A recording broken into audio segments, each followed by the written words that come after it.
A família do nosso convidado de hoje está ligada ao Coliseu dos Recreios de Lisboa há um século. Aos 12 anos já trabalhava no bar da mítica sala de espetáculos a lavar copos. Os seus pais queriam que fosse médico, mas formou-se em gestão de empresas, o que acabaria por dar jeito quando se tornou empresário. Foi yuppie nos anos 90, quando trabalhou nos mercados financeiros.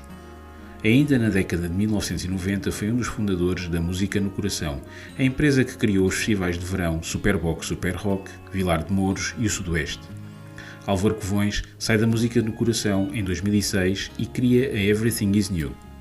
A nova empresa, para além de espetáculos, promove também exposições de arte e o Festival Alive. O nome é inspirado numa música dos Pearl Jam e o festival é também vendido no estrangeiro como uma forma de fazer turismo em Lisboa e arredores.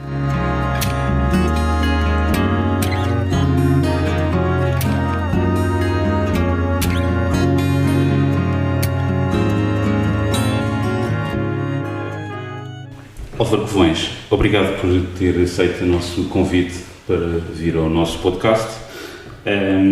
Comecemos pelo pior. Este ano, em algum momento, pensou que o Alive ia ser novamente adiado? Eu acho que todos nós, quando anunciaram que se fôssemos vacinados, a nossa vida voltaria ao normal, acreditámos. Obviamente que chegou àquela fase que tínhamos já 2 doses e depois mandaram-nos ficar em casa outra vez, que abanámos um bocadinho, mas não fazia sentido. Eu acho que, acima de tudo, tivemos a sorte ou o privilégio de ter 2 grandes nações que fizeram aquilo que nós chamamos os eventos de teste piloto. Foi os Estados Unidos e o Reino Unido, que permitiram festivais na fase final do verão de 2021. E portanto, esses 2 países demonstraram, ou conseguiram provar à comunidade internacional, que afinal, se as pessoas juntarem num festival, não é por isso que a pandemia vai piorar. Porque os comportamentos são diferentes. Quando vamos a uma queima das fitas, são todos colegas, conhecem-se todos, vão todos vestidos da mesma maneira e vão com um objetivo que é beber um bocadinho mais e estar juntos. Quando comemoramos um campeonato, abraçamos todos os que estão com o cascol do clube. Quando vamos a um teatro, não andamos aos abraços às pessoas todas. Ai, pá, também vieste ao espetáculo, não te conheço, dá cá um abraço. Isso não existe. E nos festivais é a mesma coisa. Há muita gente, mas as pessoas vivem em grupos mais fechados de pessoas. E, portanto, quando... É um tipo de contacto social diferente. É, absolutamente. Até ir ao teatro é diferente. Quer dizer. Claro que sim. E, portanto... nós acreditámos que ia acontecer, porque quer dizer, nem fazia sentido termos sido enganados, ainda por cima aos portugueses, porque o Portugal foi o país, ou o povo português foi o povo que mais obediente foi sobre as instruções de vacinação a nível mundial. Não fazia sentido depois virem-nos dizer, afinal, isto não funciona. Claro. E funcionou. É evidente que continuamos o Covid... vive entre nós e nós temos que aprender a viver com eles, como vivemos com as outras doenças todas, com hepatite, com a tuberculose, com o sarampo. Também há vacina para o sarampo, mas isso não invalida que as pessoas não ponham sarampo, obviamente. E portanto temos que viver com isso e temos que aprender a viver. Não podemos é destruir a nossa vida. E aquilo que é muito interessante de observar na sociedade é de facto os danos que nós criamos no ser humano com esta prisão domiciliar ao qual fomos obrigados quase todos. E ainda hoje sentimos esses resultados disso, porque nós somos um animal, só que somos um animal de relacionamento, nós não somos um animal de isolamento. Há animais que vivem isolados. Tranquilo, o leão vive isolado, não é? Manda a leoa com as crias à caça, exato. Depois à noite encontra-se, mas ele vive isolado. O homem não, o homem gosta de estar em grupo. E tem necessidade de estar em grupo. E tem necessidade de se tocar. E isso, quer dizer, quando contrariamos isso, obviamente estamos a contrariar a força da natureza e isso tem resultados, principalmente ao nível mental, não é? Nós temos milhares e milhares de jovens que tiveram um curso de correspondência na universidade. Porque os cursos têm, em regra, 3 anos e tiveram 2 anos na telescola. isso vai ter resultados péssimos. Aliás, até é estranho que devíamos estar a assistir no mundo uma espécie de curso de reciclagem, de reforço da aprendizagem de quem foi obrigado a ter um ensino diferente daquele para o qual o ensino foi preparado. Mas não, parece que está tudo normal, mas não está. Retomando aqui o fio à meada, esta edição foi ou tão mais importante do que a estreia do festival há 15 anos, em 2007? Foi. Ou seja, foi uma no sentido, foi uma espécie de rearranque, de reboot. Do seu ponto de vista emocional, foi muito importante esta e outras edições que realizaram de outros festivais, porque para um conjunto muito alargado de pessoas e de empresas que lhes foi dito durante 2 anos não podem trabalhar, poderem fazer aquilo que gostam e poderem fazer aquilo que lhes garante o ganha-pão, é um sentimento de liberdade. E, portanto, do seu ponto de vista profissional, para os artistas, para os técnicos, para toda a gente que trabalha neste setor, foi um grito do Ipiranga. Finalmente podemos trabalhar. Um suspiro de alívio coletivo. E depois, a juntar a isto, também a alegria das pessoas poderem estar juntas de novo, sem qualquer tipo de restrição. Porque isto é exatamente isto, parece que foi, este voltar, parece que foi o 25 de Abril. De repente recuperámos todos a liberdade. As pessoas que trabalham no setor e os espectadores. Porque não tinham liberdade. E portanto, criou-se os ambientes. Então, no caso do Osa Live, foi fantástico. E depois, a cereja no topo do bolo. Finalmente conseguimos, não ao fim de 10 anos, mas 12 anos, ver novos da Weasel. Quer dizer, ainda foi. Porque esta edição ainda teve esta particularidade vai ficar na história de, pela primeira vez, um festival de grande dimensão encheu um dos dias por causa de uma banda portuguesa. Que não é porque as bandas não tenham qualidade, obviamente que isto tem a ver com a exclusividade, não é? Porque o país é muito pequenino, o mercado é pequeno e, portanto, por muito público, e tem, muitos artistas portugueses têm muito público, mas nós podemos ver a maior parte deles 3, 4 vezes num ano, não é? E aquilo que nos motiva a ir a um grande festival, muitas vezes, é ver artistas que não vêm cá há 3, 4 anos ou nunca vieram. Exato. E, portanto, essa exclusividade... E provavelmente nunca virão a seguir isso. E, portanto, essa exclusividade, obviamente que é relevante, mas foi bom ter acontecido isto a cantar em português. No futuro, quando contar aos seus netos o que se passou nestes últimos 2 anos e meio de pandemia, como vai recordar este período? Acho que é uma aprendizagem para valorizarmos a liberdade, porque já estávamos esquecidos disso, mas acima de tudo talvez um orgulho por eu estar ligado ao associativismo. Acho que nós fomos dos poucos que sempre tínhamos intervenção pública, em vez de estendermos a mão ao governo, pedíamos a coisa mais simples do mundo, é deixem-nos trabalhar. E esta união que se criou e pela primeira vez assistir todo um setor a organizar-se no associativismo, acho que foi um passo muito importante, porque vocês são jornalistas, sabem que o setor cultural sempre foi conhecido como o setor menos organizado em termos de classe. Verdade. Cada um para o seu lado. Verdade. E, portanto, isto também vai ficar na história por esse motivo, por ter garantido isso e, de facto, as pessoas terem entendido que, de facto, o associativismo é muito importante, principalmente o associativismo empresarial. Claro. Porque o associativismo não é só dos trabalhadores, também é dos empresários. E é fundamental porque não há economia sem as duas partes. E o governo tem que ter alguém com quem dialogar, e os governos só podem dialogar com as associações, não podem dialogar ou não devem dialogar individualmente com pessoas avulsas. E, portanto, isto foi um passo muito, muito importante, e também vai ficar na história porque finalmente acho que muitos políticos perceberam a importância da cultura na nossa vida, no nosso dia-a-dia.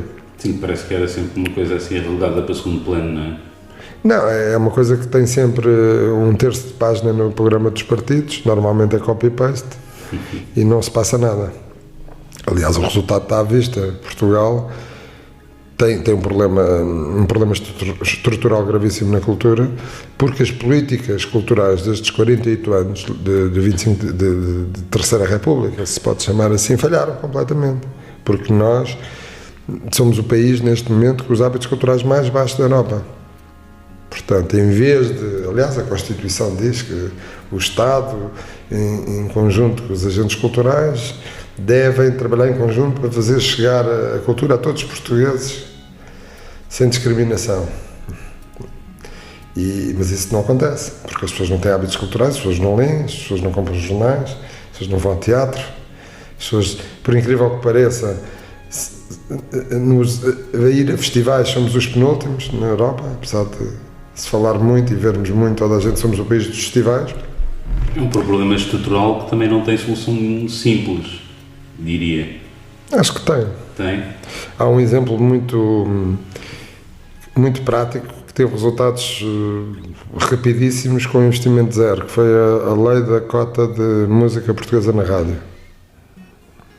Isso fez, por um lado, obrigou a que quem produz música produzisse melhor e melhor e aumentasse a oferta, e por outro lado pôs os portugueses a ouvir mais música portuguesa e perceberem que a música portuguesa é tão boa como a que vem de fora. Portanto, isso foi muito relevante, e hoje a música portuguesa está num estado completamente diferente do que estava antes da lei da cota dos 30%, na altura 25%, música portuguesa.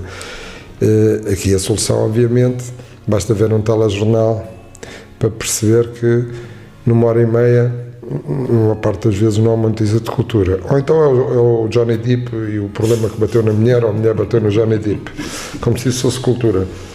E de facto, se calhar, da mesma forma que se obrigou as rádios, o Estado devia equacionar em obrigar as televisões, também têm uma licença, nos serviços informativos a terem uma cota de notícias de cultura, porque isso custa zero. E se demonstrar, eu há tempos discutia com duas empresas de teatro, a UAU e a Força Produção, que apresentam muito teatro em Portugal, queixavam-se que agora que abriu o mercado todo, as pessoas deixaram de ir menos ao teatro, porque durante a pandemia o teatro tinha mais público porque havia mais oferta, a música tinha menos oferta, porque eu dava sempre eu dei sempre o exemplo, até nas reuniões com o governo, que é, imaginem o cinema que só tinha filmes portugueses para apresentar. Se já foi uma tragédia na pandemia, imaginem-se com uma oferta reduzida. O que aconteceu na música foi isso, de repente, durante a pandemia só tínhamos produto português para apresentar. Exato.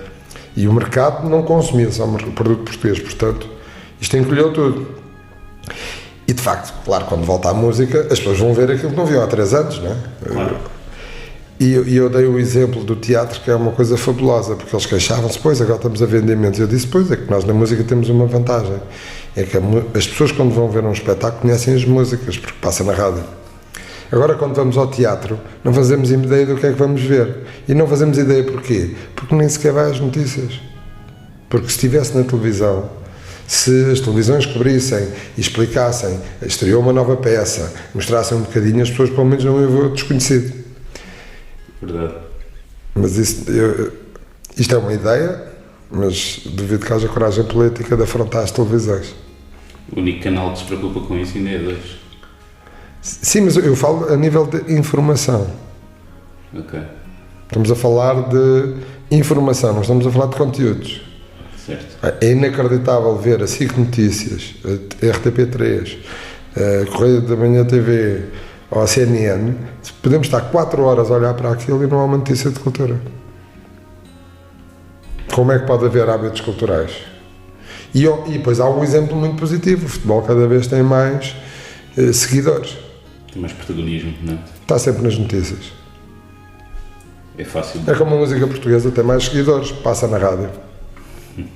As pessoas não leem, claro, só é notícia, só vai ao telejornal se for um colega ou escritor. Se for um jornalista vai ao telejornal, se for um escritor normal, muito dificilmente vai ao telejornal. Telejornal, não estou a falar só na RTP, não é? Claro. Sim, espaços de informação. Informação. Exato. Muito bem. Álvaro Covões, a sua família está ligada ao Coliseu dos Recreios, em Lisboa, desde há um século. Eu sou a quarta geração, vai fazer um século, sim.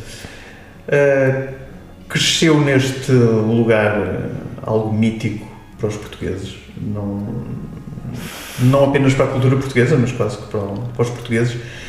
Que bases e que valores é que isso lhe deu para acabar por fazer aquilo que faz hoje?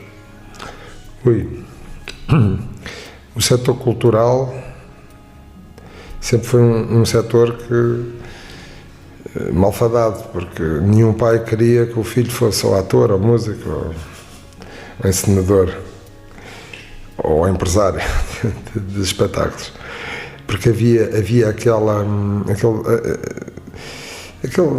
sofisma que a vida artística, a vida da cultura é uma vida boémia, mas isso é um erro, porque nós temos que fazer horário de expediente, porque temos que organizar as coisas, e depois os espetáculos só acontecem à noite ou ao fim de semana. Portanto, nós trabalhamos em regra ao dobro do que trabalha um trabalhador de outro, ou um empresário de outro setor de atividade. E eu, como tal, fui educado que devia ir para a universidade. Isto vinha muito também do Estado Novo, não é? Porque só agora é que se fala em empreendedorismo. Nós fomos todos educados que tínhamos que estudar e arranjar um bom emprego. Era assim que nós éramos. E ninguém falava em empreendedorismo. Só um maluco é que é empreendedor. E, portanto, eu fui educado que tinha que ser ou médico. Por acaso, os meus pais gostavam que eu tivesse sido médico, não sei porquê. Mas, ou médico, ou advogado, ou engenheiro. E eu lembro-me... Aquelas profissões tradicionalmente mais prestigiadas pela sociedade. E quando eu era criança, eram as profissões melhor remuneradas. E é engraçado até ver que hoje é o contrário. Os pais querem que os filhos sejam ator de novela ou jogador de futebol ou youtuber, porque eles são mais bem remunerados hoje do que o médico ou o engenheiro. É engraçado. É uma mudança de paradigma. Mas está sempre associado ao rendimento. Sim, certo. Está sempre associado ao rendimento. Certo. Mas também está certo, não é? Um pai quer que o filho tenha o melhor, não é? E tenha uma vida mais próspera. Mas, pronto, mas eu tinha o bichinho, não é? E, portanto, fui para a universidade, eu fui para a gestão de empresas, numa época, hoje é um curso da moda, na época não era, e nunca mais me esqueço do meu pai dizer, ao menos economia, porque gestão, que é isso de gestão?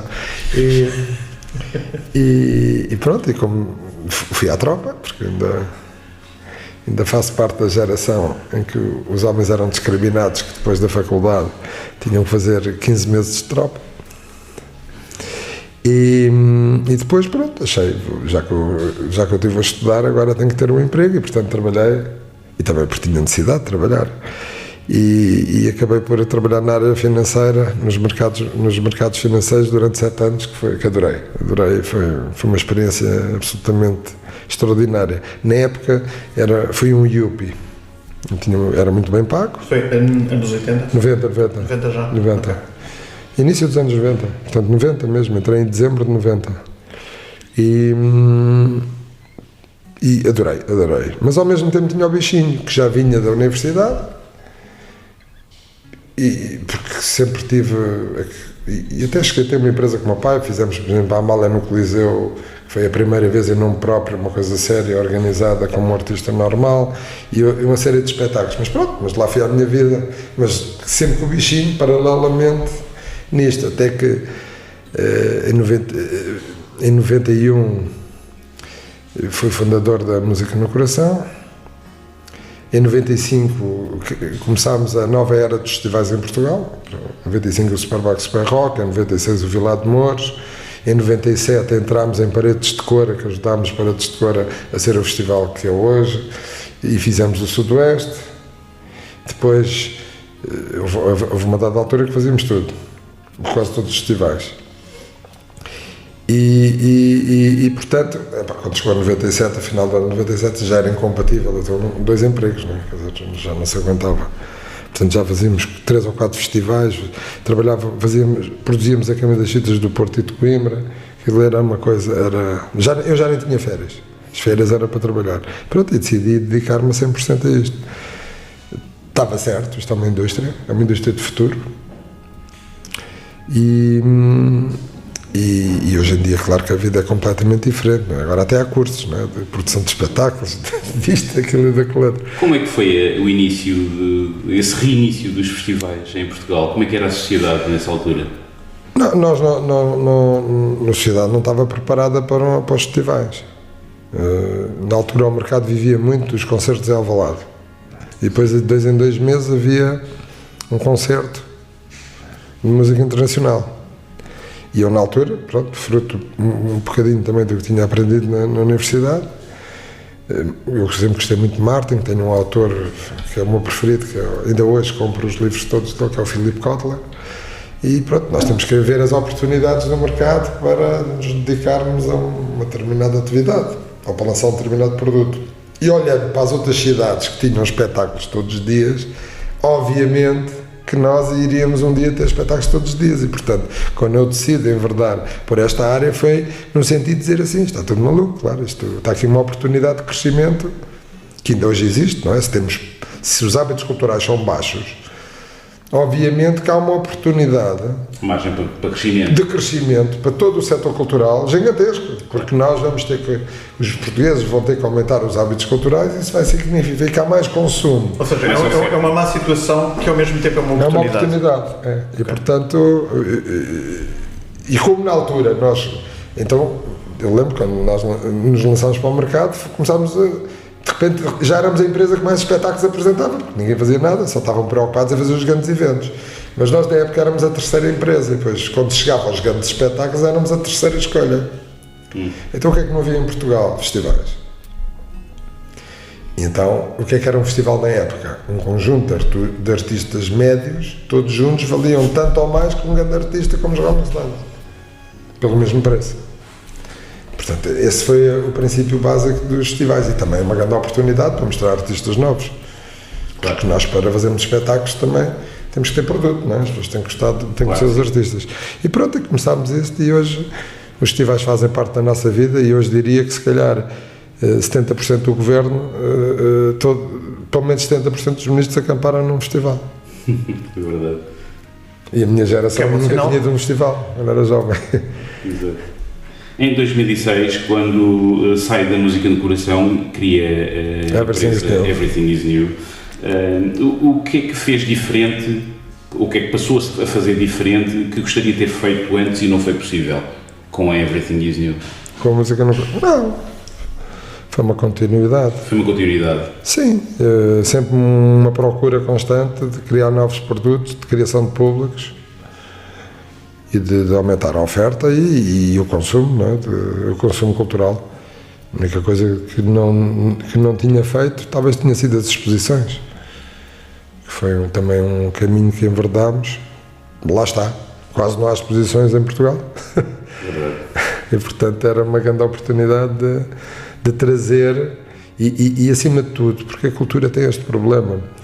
A chamada alta cultura ainda vive como se estivéssemos no tempo da corte, não é? Que só os ricos é que têm acesso, só a nobreza é que tinha acesso à alta cultura, mas infelizmente tem que se massificar, até porque do seu ponto de vista económico tem que haver públicos.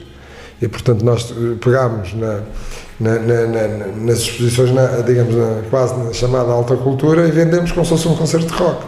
Foi um choque. Eu lembro quando fizemos a exposição do Museu da Arte Antiga, a primeira exposição do Museu do Prado em Lisboa, eu ia no táxi com o diretor do Museu da Arte Antiga, o diretor do Museu do Prado, e de repente o espanhol, António, mira el trem, passou um comboio pintado com a exposição, era uma coisa impossível que ninguém faz em Madrid. Porque a arte, estas coisas depois fazem aqueles pósteres que temos que nos aproximar para ver a data e o que é, não é? Porque, e nós fizemos ao contrário, é vender como um produto, como se fossem os Rolling Stones, e para atrair público.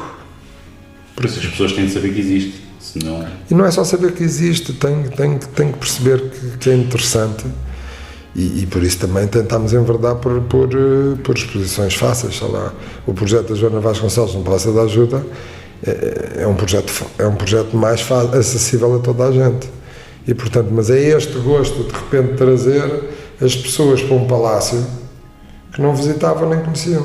Claro. E depois de repente passaram 240 mil pessoas na exposição e de repente as pessoas muitas delas ganharam um gosto. Se calhar temos agora aqui a conhecer o Palácio da Pena, que também não conhecemos. Portanto, nós temos que... Isto é como a ópera. A maior parte das pessoas não gostam de ópera. Mas se os pusermos a assistir a uma aida, ficam deslumbrados. Porque tem canções bonitas, porque é uma história fácil. E depois os cenários, toda a encenação é brutal. Agora, se levarmos alguém à ópera, a ver uma ópera de Wagner de 4 horas, sai dali e nunca mais me tragas a isto. Porque é evidente, porque são coisas mais difíceis, não quer dizer que não sejam boas, mas a Flauta Mágica, por exemplo, versão integral, que tem diálogos em alemão de 10 minutos. E nós estamos a olhar para aquilo, agora já a tradução, normalmente nas óperas, mas eu ainda me lembro de a Flauta Mágica, está sentado a olhar, havia 10 minutos, 2 tipos a falar alemão com o outro e a gente não percebia nada. Claro, não é fácil. Ok, mas voltando ainda aqui a isto, portanto, a sua abordagem a este tipo de produções culturais, no fundo, acaba por ser super semelhante, ou se não igual, à dos concertos. Portanto, criou aqui uma base de know-how, um conceito de marketing, por assim dizer, por um lado em termos de promoção, um conceito organizacional, por outro, e o que faz é transpor aquilo que resultou na música para outro tipo de proposta cultural. Claro. A cultura não é consumida, aliás, voltamos ao início da conversa. Se não estamos nos serviços de informação das televisões, as pessoas não sabem, não consomem.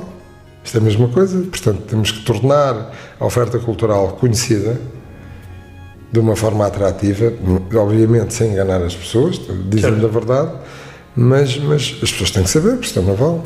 Quantas vezes nos acontece, teve cá essa exposição, nem sabia. Verdade. É verdade, completamente verdade. Já me aconteceu a mim várias vezes. Isso também foi uma coisa que nós, há muitos anos, quando entrei neste mercado, para ir ver um espetáculo de música, só se podia comprar bilhetes em 2 lugares. Se fosse no Coliseu, na bilhete do Coliseu, no Bimotor, à BEP, e na ABEP e Alvalade. Isto era muitas vezes um disparate. Isto era, as pessoas queriam mesmo ir, porque tinham que se dirigir 2 vezes para ir a um espetáculo, tinham que se dirigir 2 vezes. E ficar na fila, nas filas intermináveis, a ver. E portanto, quando Portugal desenvolve, e a primeira empresa na qual eu estou relacionado, que é a Ticketline, nós de repente, hoje em dia, em Portugal, pode-se, obviamente no digital é muito mais fácil, não é? Está acessível a toda a gente, mas mesmo assim, vendem-se bilhetes em mais de 1000 lugares no país. Estações de correios, nas FNACs, nas Vortas, no Corte Inglês, uma quantidade enorme de sítios e, portanto, nós temos que também tornar fácil a compra do bilhete, porque isto é a mesma coisa que nós agora estamos aqui a conversar. Temos que ir ver o Top Gun. E se comprarmos agora o bilhete, vamos ver de certeza, mas a seguir vamos para outra reunião e de repente dizer, ainda não foi ver o Top Gun, já não está em cena.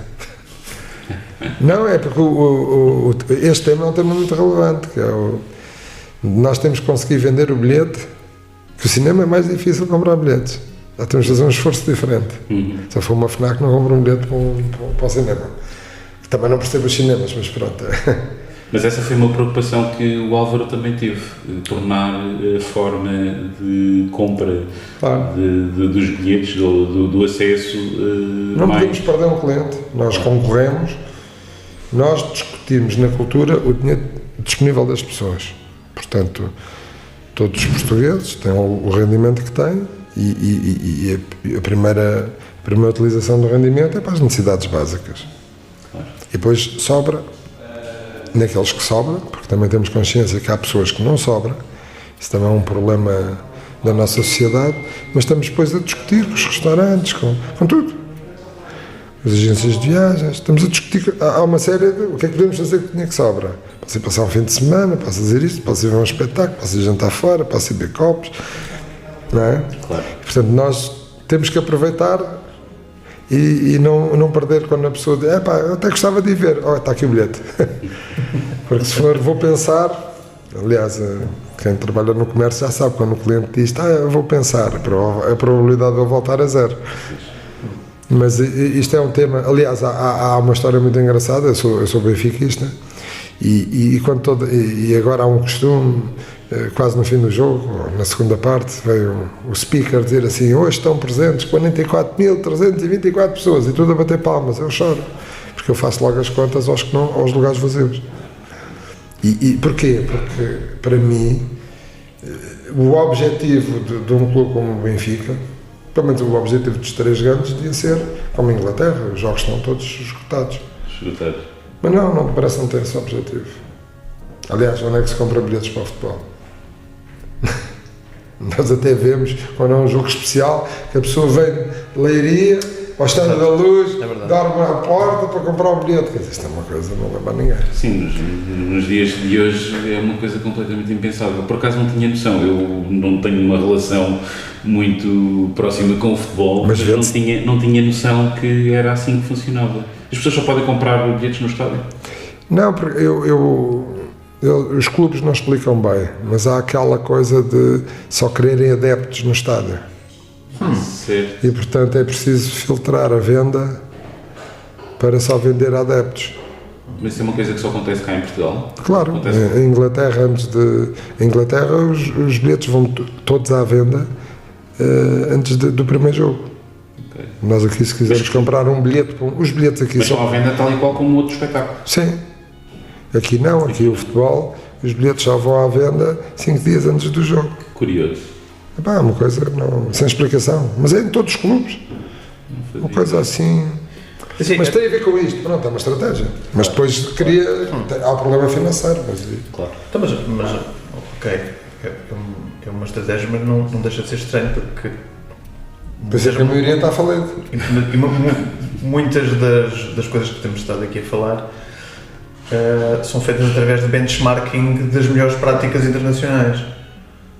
Portanto, faria sentido que os clubes olhassem. Isso é o que vendem. Para as melhores práticas lá fora. Isso é a ideia que transmitem, mas não é o que fazem. Mas atenção, os clubes são muito organizados e têm estruturas. Eu já fiz espetáculos nos 3 estádios, dos 3 grandes. De facto, o Benfica e o Porto são lugares de excelência para fazer concertos. E têm estruturas que funcionam muito bem. Agora, eu que sou benfiquista, preocupo-me às vezes, mas já desisti dessa discussão eterna, porque é que não querem ter 60.000 pessoas de todos os jogos. Eu lembro que houve uma época que depois o Benfica, acho que foi dos 92 minutos que o Benfica perdeu, que havia jogos que o estádio era exclusivo só para sócios. Que era uma, pronto, na altura, não sei se era o Filipe Vieira, quem era, achava, não, temos que ter só apoiantes da equipa. Pronto, mas o futebol tem isto, não é? Coisa absurda. Não é absurdo. Não é absurdo.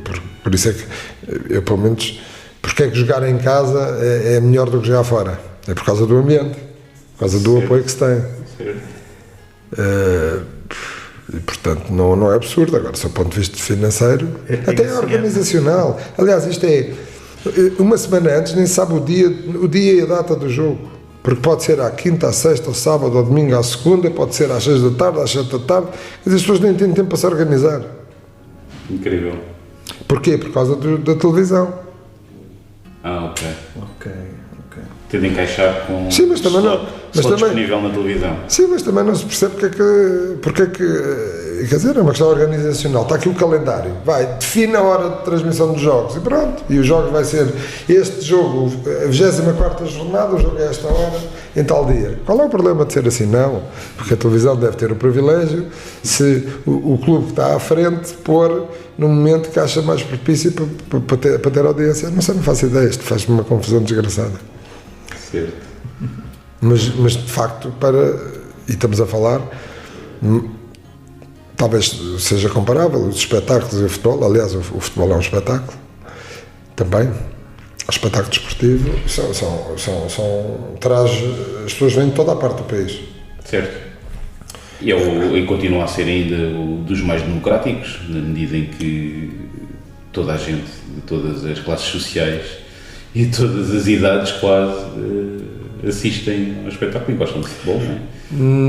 Com uma pequena diferença. Há muitos anos, há 30 anos atrás, havia mais violência nos concertos.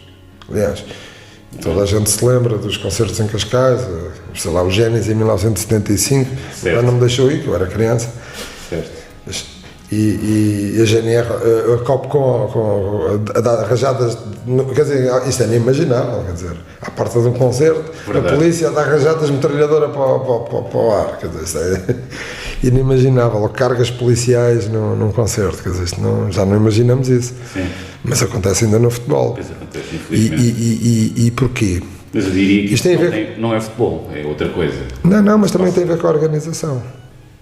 Porque havia violência também, havia comportamentos menos adequados nos espetáculos porque o público não era tratado com respeito. E, portanto, isso também cria... Ok.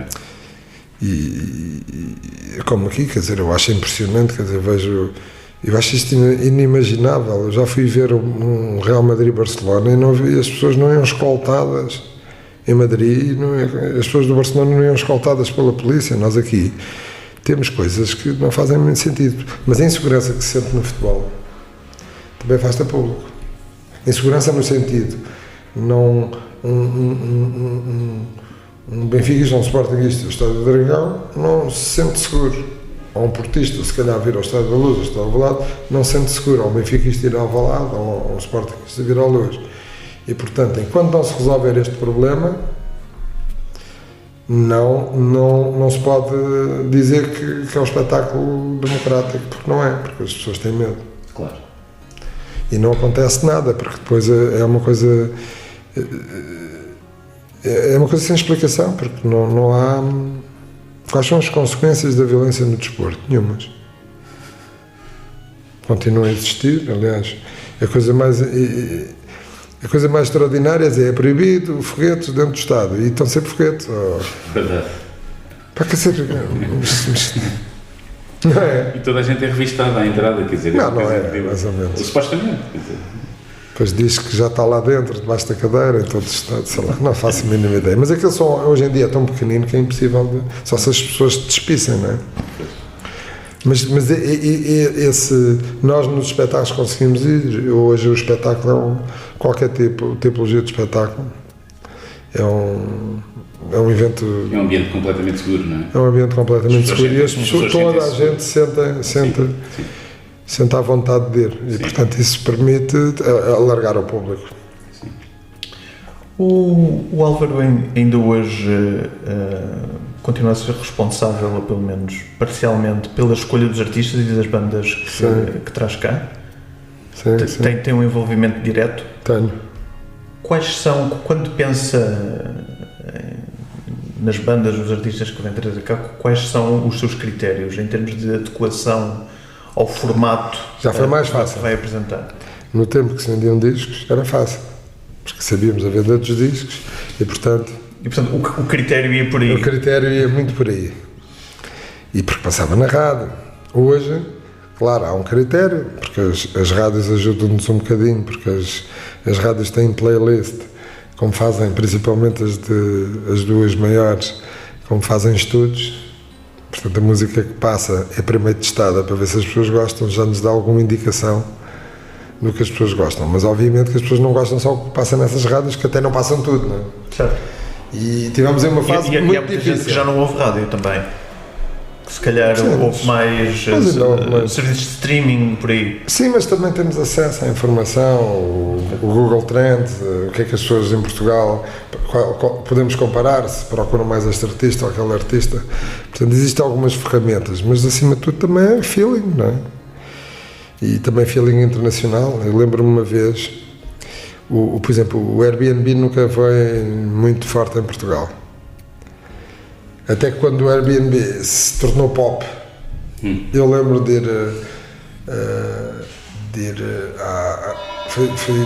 tinha um concerto da Alicia Keys e fui falar com o Pedro Ribeiro e disse-lhe assim: pá, gostava que vocês fossem rádio de apoio. Mas isto não passa em Portugal, não funciona.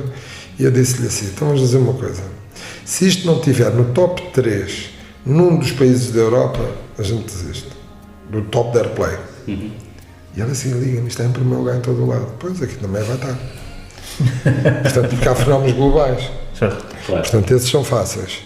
Agora, há fenómenos que são só funcionam aqui. Eu lembro-me, a primeira vez que trouxemos o Dave Matthews Band, eu até ainda me lembro disto, tive o privilégio de falar com ele. Já sei porquê. Porque foi por causa na altura do 11 de setembro.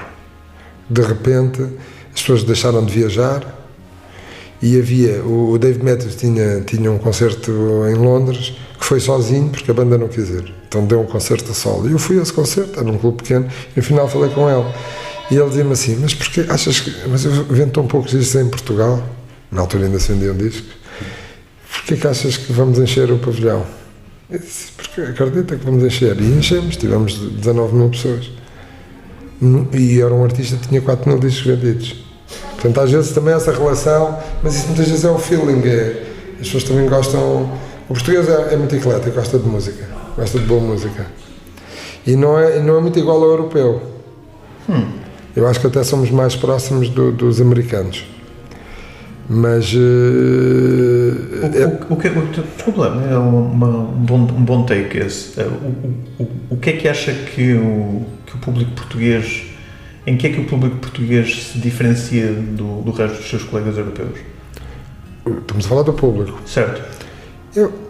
Somos mais abertos e talvez por estarmos aqui no extremo da Europa, estamos tão próximo do centro da Europa como dos Estados Unidos e, portanto, em termos de gosto musical, eu acho que somos muito parecidos e gostamos, não é? As bandas americanas têm muito sucesso aqui, mas não tem necessariamente tanto sucesso noutros países da Europa? A nível de espetáculos, houve uma fase que no norte da Europa, o hip-hop, música eletrónica, parecia que era o futuro, que o rock tinha morrido, e cá era ao contrário.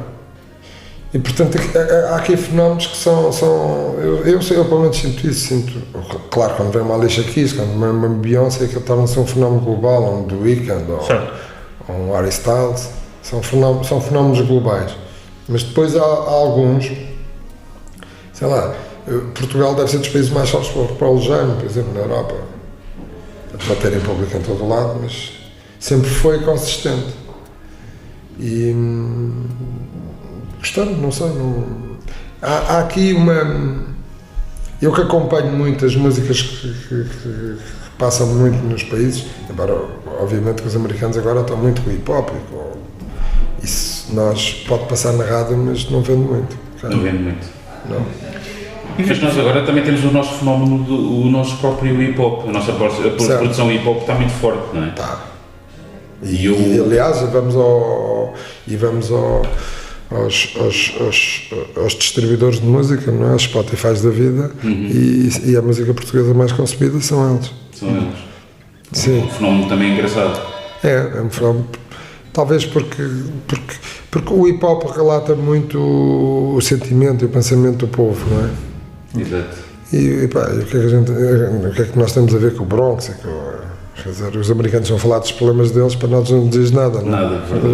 E aqui não, aqui já o problema do bairro, do vizinho, do carro. Certo. Nós temos eles no fundo, as letras falam sobre os portugueses, não é? Essa é a relação. Eu penso que, não sei. Proximidade, talvez. Isto agora há aqui uma relação de proximidade, porque o hip-hop é muito isso, não é? Muito bem. Voltando à música e aos músicos, de tantas dezenas, centenas de músicos e bandas que conheceu ao longo dos anos e que trouxe cá a Portugal, qual foi aquela ou aqueles que mais o surpreenderam? E falando em perguntas menos simpáticas, qual foi também aquela ou aqueles que mais desiludiram? A performance ao vivo tem uma característica muito especial, é que é muito difícil repetir, mas é igual. E portanto é perfeitamente natural um artista um dia aquilo correr mal. faz parte, é como um jogador, não é? Um jogador, um desportista, quer dizer. Lembro perfeitamente, era o Fernando Mamed, não é? Quando chegava à final, ele até a chegar à final ganhava as corridas todas. Quando tinha a final, aquilo havia qualquer coisa na cabeça, ele não ganhava. Portanto, isso acontece com todos. Portanto, é muito difícil estar Claro que há uns que não são nada profissionais, mas é deselegante falar sobre esse. Agora, aqueles que foram uma agradável surpresa são sempre os mais velhos. Por exemplo, aquele senhor, Leonardo Cohen, estamos a ver naquele póster, foi uma pessoa super encantadora. A equipa dele contava uma coisa que absolutamente extraordinária. Ou seja, uma surpresa pela positiva não só em termos profissionais, como pessoais. Como pessoal. Aliás, curiosamente, o tour manager era o tour manager do Jungle. Fui cumprimentá-lo porque aquilo era uma família. E quando se anda na estrada ou se anda com uma família, ou anda-se com um conjunto de pessoas que se odeiam, não é? É melhor andar com uma família. E ele tinha uma coisa muito particular que era, eles não eram muitos, 20 e poucos, e havia uma suíte para ele e quartos normais para os outros, mas ele nunca queria ficar na suíte e, portanto, quando chegava a uma cidade, sorteavam quem é que ia dormir na suíte. Era engraçado, e ele, pelo visto, gostava disso porque achava piada, porque assim estava, digamos, a dar um prémio, uma brincadeira com a sua equipa. Não, era um tipo extraordinário. Outro também absolutamente extraordinário, Robert Plant. Esse deve ter sido, e atenção, eu conheço muito poucos artistas, porque chacun sa place. E aliás, a melhor coisa que nós podemos fazer a alguém que anda a viajar de terra em terra é dar-lhe espaço, porque se ele tiver que chegar a todas as cidades onde vai, cumprimentar o promotor, cumprimentar o porteiro, cumprimentar o segurança, dar uma entrevista, aquilo ao 30º dia das mesmas perguntas, tirem-me deste filme, não é? Portanto, como eu considero que se o meu dever é ter a certeza que o artista vai fazer o melhor para o público que pagou o bilhete, então é melhor dar-lhe espaço. Não é como muitos. Agora, hoje em dia já está mais calmo, mas vinha nos raiders, nem presidente da Câmara, nem família, nem filhas para tirar fotos. Quer dizer, aliás, isso até o tema dos patrocinadores às vezes é isto. Porque é que não há patrocinadores nos espetáculos? Olha, 2 motivos. Para já, porque as pessoas quando estão a patrocinar acham logo que têm o direito de entrar no camarim e tirar uma fotografia com a família. E o artista não. Não é que seja uma primadona, é que ele nesse dia vai tomar banho, vai se enfiar no autocarro, vai dormir de noite e acordar num autocarro em Madrid. Às vezes a vida deles não é assim tão fácil como a gente julga. Mas o Robert Plant é uma pessoa de uma simplicidade. E uma vez estava em Londres e bate-me nas costas. Foi num concerto de Paul Jam. Bate-me nas costas e diz: olá Álvaro, estás bom? Era o Robert Plant. E senti-me a pessoa mais orgulhosa do mundo. Robert Plant sempre é um bom nome. Mas outro também que é fabuloso é o Chico Buarque. Isto estou a falar de fora, não é? Mas pessoas mais velhas, porque cá em Portugal também há gente fabulosa, também há gente fantástica. Mas e há muitos artistas que eu tenho até amizade pessoal e gente muito fantástica, mas aqui em Portugal é melhor não dizer nomes, senão depois os outros que a gente se esquece, não, porque ficam tristes. Mas isto são figuras da música que de facto tornam diferente. Agora, depois há a parte empresarial, não é? Que também é muito importante, que não tem a ver com o artista, quer dizer, por exemplo, o esforço financeiro, por exemplo, que a complexidade de um espetáculo da Dua Lipa é de transformar a mulher a próxima rainha da música. O espetáculo foi absolutamente extraordinário desta tour e ali ninguém está, quer dizer, às vezes também sentimos que o artista não está só todo sem ganhar dinheiro, não é? Não é só o dinheiro, é também construir uma carreira e ser a número 1 e de facto, apesar de não ser propriamente a música que eu mais gosto, mas a Dua Lipa este ano também me surpreendeu muito com o produto que apresentou. Agora, quer tantas o produto não é só a música, é o espetáculo todo. Sim. Por exemplo, outros fabulosos. E depois eu tive o privilégio também de trabalhar com muitos artistas que eram pequeninos e hoje são grandes. os Radiohead, os Coldplay, hoje são dos maiores artistas do mundo.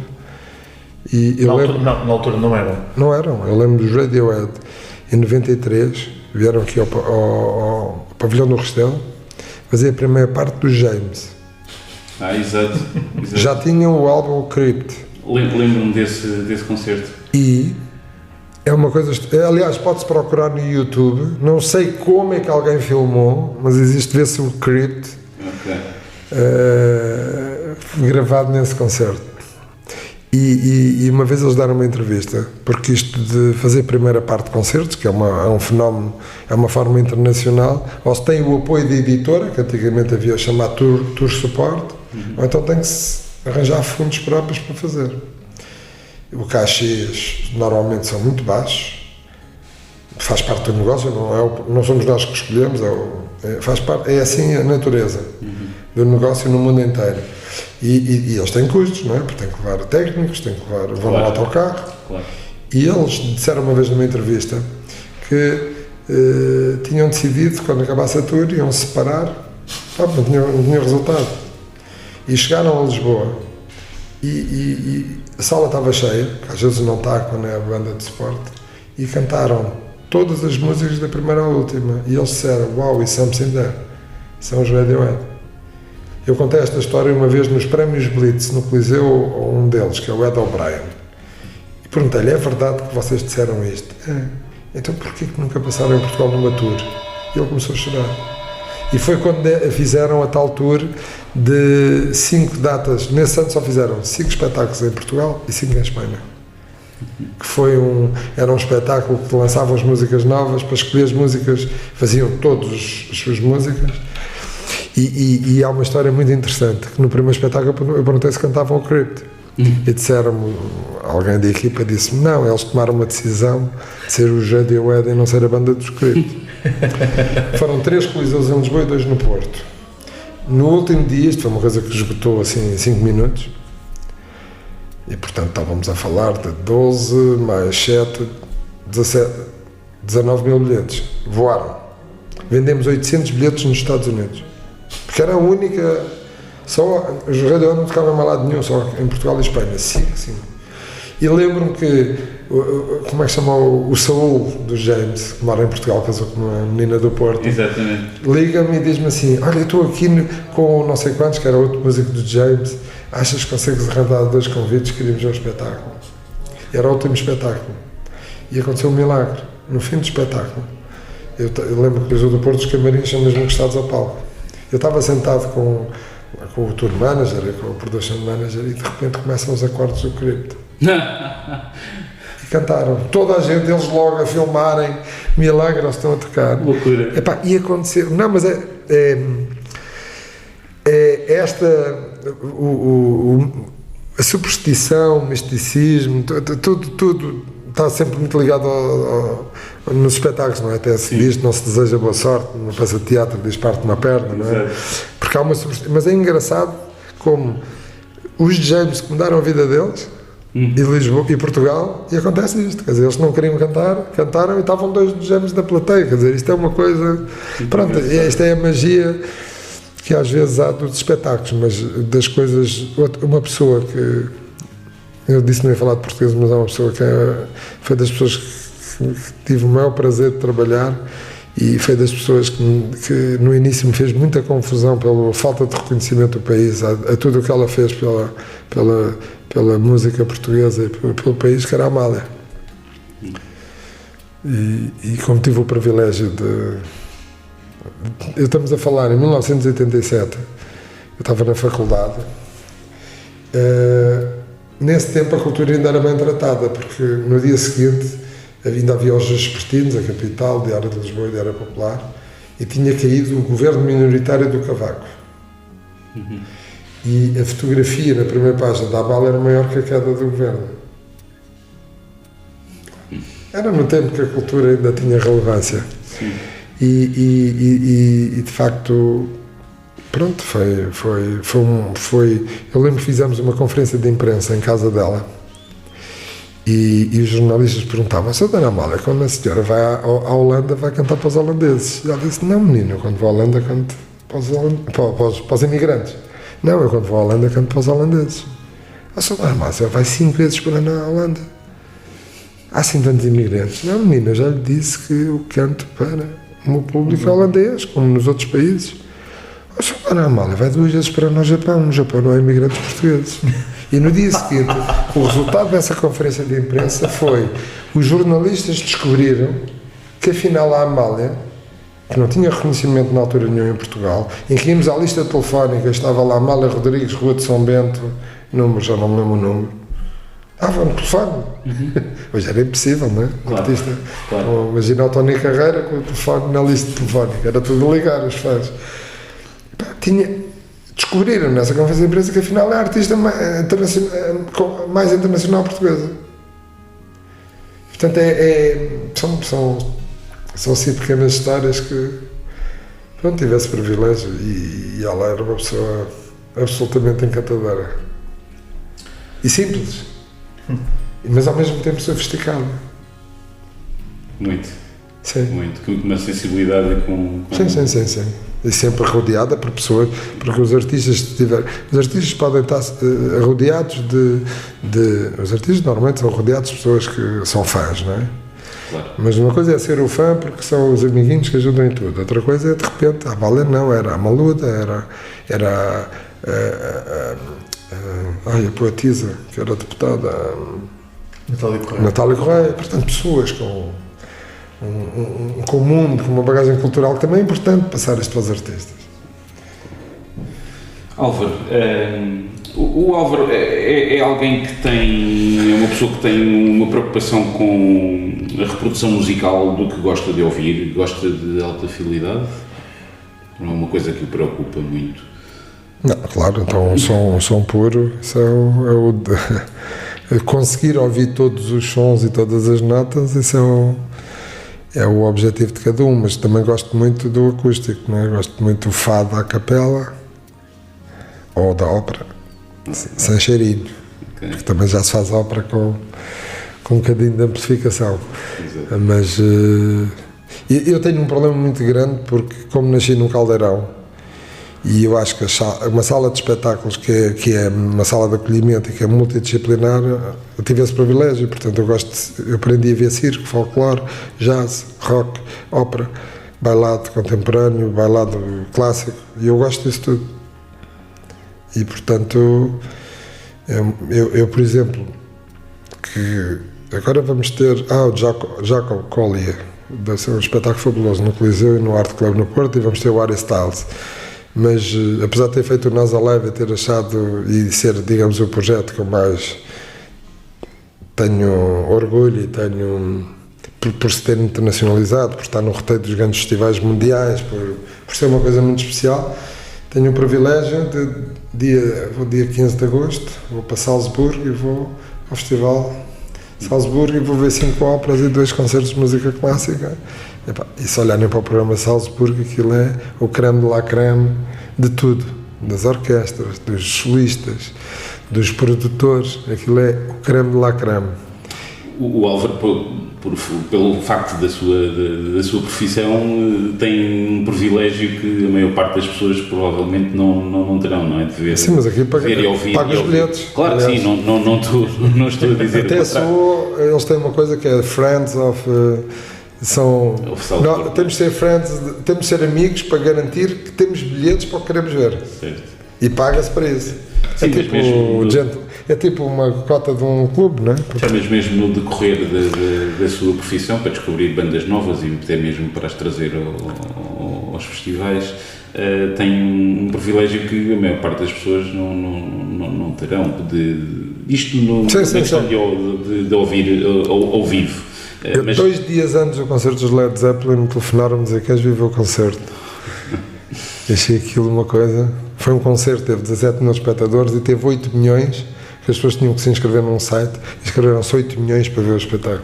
Incrível. E só houve 17 mil bilhetes. Aliás, havia uma pulseira e um bilhete num concerto, que era para evitar exatamente a contrafação de bilhetes, a aldrabice. uma certificação, uma segurança de dois fatores. Isso tive esse privilégio. Mas quando dizia em casa, tem alguma preocupação especial? Tem uma aparelhagem de alta fidelidade? Não é uma coisa que se preocupe muito. Ouve mais música no carro, talvez? Quando não está a ouvir ao vivo? Não, também não. Já tive melhor. Ok, não é uma coisa... Mas hoje em dia já a qualidade dos equipamentos já não tem nada a ver. Mas eu, por exemplo, quero andar não sei quanto tempo a querer voltar ao vinil, porque o som do vinil é outra conversa. Mas depois é falta de tempo, não é? Porque eu há bocadinho disse, nós fazemos hora de expediente e trabalhamos à noite. Não é boemia, claro. Trabalhamos à noite. Depois no dia seguinte temos de trabalhar. E confesso que tenho alguma falta de tempo, mas eu gosto de ouvir música. Aliás, a minha mulher pergunta-me se eu sou surdo, tenho que estar sempre a ouvir alto. Porquê que se eu alto? Para ouvir os sons todos. Eu tenho o mesmo problema em casa. Não, mas é para ouvir os sons todos. Se a música alta a gente consegue ouvir. Eu sei. Há uma coisa que parece que não entendem, que a música tem dinâmica, não é? Tem as partes baixas, tem as partes mais altas. E o que é que anda a ouvir agora? Não, o que é que descobriu mais recentemente? Não posso dizer. Se eu estou a ouvir é porque temos algum interesse em que o artista venha a Portugal, mas... Então, estamos já com o nosso tempo próximo do limite. Para lhe facilitar a vida, vou-lhe lançar um desafio, que é que música ou que álbum é que não lhe sai da cabeça? Eu como isso tudo... Não há uma música que fique, que recorrentemente vem à memória? Nós estamos sempre a evoluir no gosto, e quando se lida com música o gosto está muito... O gosto, o som, isto no fundo é como o cinema, não é? Nós quando vimos filmes de há 10 anos atrás olhamos para aquilo e dizemos assim, como é que achamos isto extraordinário? As pessoas, olha o corte de cabelo, olha a roupa. E a música, apesar de ser intemporal, é muito estranha. Agora, sei lá, aquilo que eu ouço, tanto gosto de ouvir fado, como gosto de ouvir a minha peça clássica favorita, é o concerto número 2 de Rachmaninoff para piano, mas depois gosto de Radiohead, gosto de Pearl Jam, gosto de Coldplay, gosto de tanta coisa. Portanto, normalmente, eu às vezes faço, por exemplo, Nós Alive, nós dizemos sempre o melhor cartaz sempre, às vezes faço uma playlist e até quando tenho amigos ponho a música e digo assim, isto é uma música porreira, depois isto é o Nós Alive. Porque, vamos lá ver uma coisa, também é fácil, não é? Quando temos 30 artistas, escolher uma música cada um, a gente faz uma playlist do caraças, não é? Mas não é... apesar de eu gostar muito de rock, mas tem fases, quer dizer, houve uma altura que só havia Beatles, mas hoje os Beatles já parece que falta ali qualquer coisa, porque nós estamos sempre a evoluir. E aquelas coisas verdadeiramente intemporais talvez seja só, sei lá, o Karma Police, o Creep dos Radiohead, ou Paul Jam também tem o Alive, aliás, Alive que foi inspiração para o nome Alive, há músicas que são mesmo o garantido que é uma música só do Eddie Vedder Sol, que tem uma força. E há um som americano que eu não sei, ali qualquer coisa, não sei se tive um ano passado que viveu no faroeste, mas aquele som americano é um som muito, muito particular. Os ingleses também têm a sua piada, mas não é a mesma coisa. Agora, claro, depois há os tradicionais, não é? Pink Floyd, de vez em quando ouvi Pink Floyd. E depois as coisas novas. Houve uma altura, havia uma música dos MGMT, Time to Pretend, essa. Exato. Que era, aquilo dava uma energia, a gente ouve aquilo é ótimo. E aquilo dá uma energia, e eu gosto, mas depois às vezes não é a mesma coisa, e portanto vão músicas que vão entrando, que a gente ouve aquilo em repeat. Eu já fiz Porto-Lisboa, depois de um espetáculo que fui para casa, ouvi a mesma música em repeat. Há uma... a mesma música, não o mesmo álbum. A mesma música. Okay. Eu já fiz, sei lá, 1 hora a caminhar no calçadão do Rio de Janeiro, ouvi o Fado Tropical de Chico Buarque. E cada vez que... E depois é porque é um fenómeno muito estranho, porque as músicas, nós estamos sempre a descobrir algo novo, até nas letras. Verdade. Estamos sempre a descobrir, e quando ouvimos muitas vezes, se estivermos a ouvir em repeat, claro que não é ouvir por sacrifício, não é? Estamos sempre a descobrir coisas novas. E queremos voltar ao princípio para perceber se aquilo... Até o nosso entendimento muda com a idade. Sim. Se ouvirmos a mesma música, se calhar, e a mesma letra com uma idade, não é? Novos, depois mais velhos. Mas depois há músicas que têm, criam em nós dão-nos uma força, que depois parece que perdem. Porque tem a ver com... Nós temos 5 sentidos, não é? E a música é muito importante, não é? Apesar da música ser de ouvir, não é? Só se estivermos a ver o concerto que tem a visão, mas apesar de tudo, há aqui qualquer coisa que mexe connosco, que é sempre diferente. Por isso é que a música ao vivo nunca será substituída por nada. Aliás, nós não vemos teatro na televisão. Ninguém vê teatro na televisão. Ninguém. Sim, é claramente uma experiência presencial. Tem que ser presencial. Lembro quando lançaram, quando os DVDs disseram assim, agora alta fidelidade, ecrãs grandes, um grande som, a malta vai preferir ver em casa do que para um concerto cheio de gente. Não tem interesse nenhum ver um concerto, não é? Quer dizer, não...